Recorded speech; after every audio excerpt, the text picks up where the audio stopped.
Авиакомпании «Якутия» и полярные авиалинии с 15 сентября прекратили полеты по социально значимым маршрутам в республике. Когда возобновят, неизвестно. Жители Улусов бьют тревогу.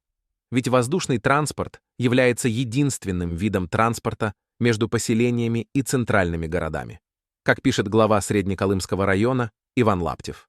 Прекращение внутриулусных перевозок фактически означает полную изоляцию жителей отдаленных населенных пунктов от внешнего мира, лишение возможности своевременного оказания медицинской помощи, доставки продуктов питания и товаров первой необходимости. А вот что пишут жители Булунского района. А теперь представьте, что это значит для нас. Люди не могут вернуться домой из отпусков, командировок и поездок к родственникам.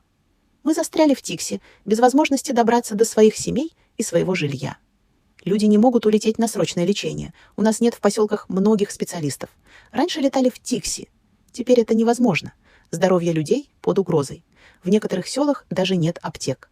Поселок Тикси и аэропорт разделяют 7 километров пустой дороги. Общественного транспорта до аэропорта нет. Добраться можно только на своей машине, а она есть далеко не у каждого. Есть услуги такси, но проезд до аэропорта в одну только сторону составляет 1500 рублей. Мы живем в труднодоступном районе Крайнего Севера. Авиасообщение — это наша единственная связь с Большой Землей. Это не роскошь, а вопрос выживания. Это социально значимые маршруты не просто на бумаге, это наши дороги жизни. И в этой ситуации ответственность лежит не на авиакомпаниях, а на руководстве республики. Глава Якутии Айсен Николаев допустил кризис, который поставил под угрозу жизнь и здоровье людей.